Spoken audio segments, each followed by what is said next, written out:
Dans cette vidéo, on va parler de la relativité du mouvement. Alors, avant de rentrer vraiment dans le vif du sujet, qui sera au grand 2, il faut d'abord introduire le référentiel, absolument.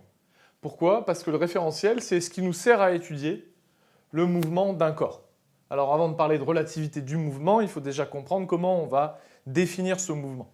Ben, ce mouvement, on le définit à partir d'un référentiel. Alors, plus précisément, c'est quoi le référentiel? Bien, tu peux t'imaginer, tu peux dire que c'est le point de vue que l'on choisit pour étudier le mouvement d'un corps. Donc, en pratique, il faut que tu comprennes que ce sont tes yeux le référentiel. Il faut que tu t'imagines ça. Il faut que tu regardes le mouvement d'un objet et tes yeux vont être sur un référentiel ou sur un autre. Donc, tu vas voir en détail, je vais te donner des exemples. Donc, tu as 3 référentiels à connaître. Le premier, c'est le référentiel terrestre. Le deuxième, le géocentrique, et le troisième, héliocentrique. Alors, référentiel terrestre, c'est quoi? Ça, ce référentiel, c'est soit la surface de la Terre, soit tout autre objet fixe par rapport à la Terre. Donc ça veut dire que toi, quand tu vas observer le mouvement d'un objet dans le référentiel terrestre, tu vas mettre tes yeux collés à la Terre et fixes. Et donc tu regardes passer l'objet, et tu étudies son mouvement comme ceci. Donc ça donne quoi ici, par exemple? Référentiel terrestre, bah c'est le sol. Toi, tu es là, debout, et tu bouges pas. Et tu regardes. Et devant toi, tu as des rails, un TGV qui passe.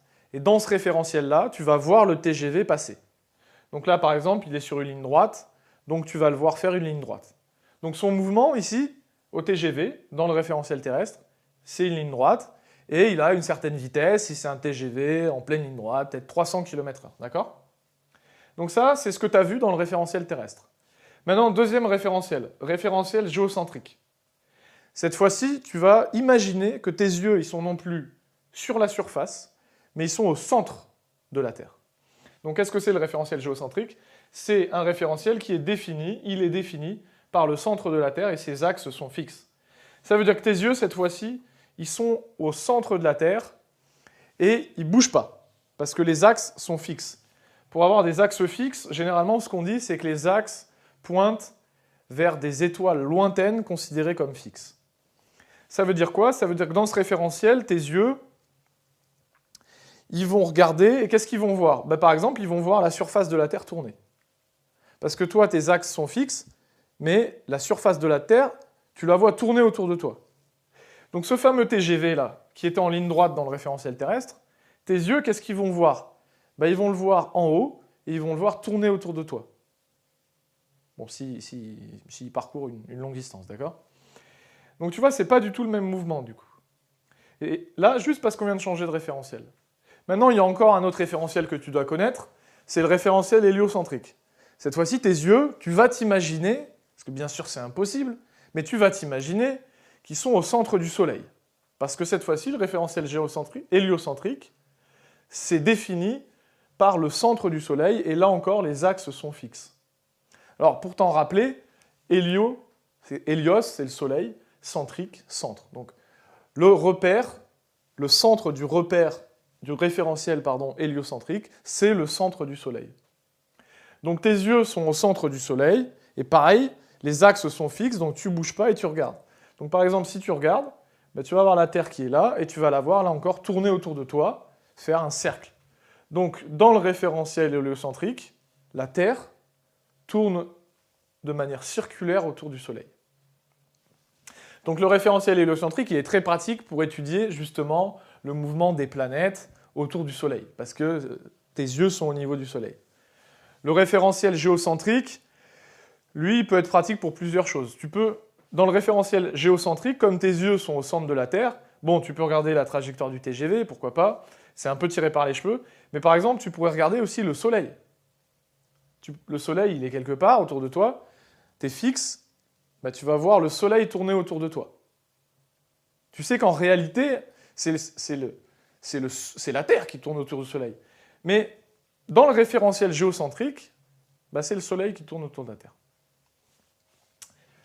Donc voilà 3 référentiels que tu dois connaître. Maintenant, la relativité.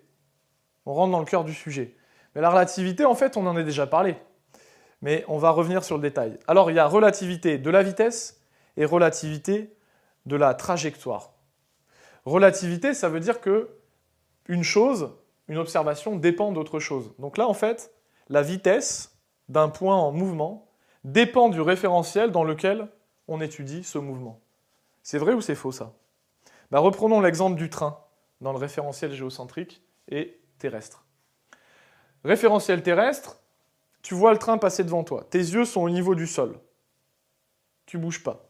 Hop, tu vois le train passer. Il va à 300 km/h. Ok, et il est en ligne droite.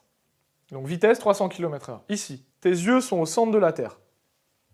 Et le TGV, à quelle vitesse il va si tes yeux sont au centre de la Terre? Est-ce qu'il va à 300 km/h? Bah non. Parce que le TGV, lui, va à 300 km/h, mais en plus, il est sur la surface de la Terre qui elle-même tourne, puisque tu fais un tour en 24 heures. Donc ça veut dire que la vitesse de la Terre, déjà elle-même, elle tourne. Tes yeux, toi, ils sont absolument fixes, tu vois la Terre tourner. Donc le train, au final, dans le référentiel géocentrique, il a sa vitesse à lui, 300 km/h, plus la vitesse de la surface de la Terre. Donc tu vois que les vitesses dépendent bien du référentiel. Après, une deuxième chose qui dépend du référentiel, c'est la trajectoire. Alors pour rappel, qu'est-ce que c'est? Est-ce qu'on peut donner une définition un peu propre de ce que c'est qu'une trajectoire? Bien sûr qu'on peut. C'est la ligne formée par l'ensemble des positions occupées par un point matériel pendant son mouvement, au cours de son mouvement. Donc tous les points qu'un matériel décrit, c'est ça qui va former la trajectoire du mouvement. Donc cette trajectoire, elle aussi, elle dépend du référentiel choisi, et alors là c'est encore plus clair. On reprend l'exemple du TGV. Dans le référentiel terrestre, tes yeux voient un TGV qui va en ligne droite. Dans le référentiel géocentrique, le TGV, il ne va pas faire une ligne droite. Il va finir par faire un arc de cercle. Parce qu'il va être entraîné par la surface de la Terre. Donc trajectoire ici, ligne droite, ici, arc de cercle, voire même un cercle entier si jamais tu observes le TGV pendant 24 heures. Il aura le temps de faire un tour complet.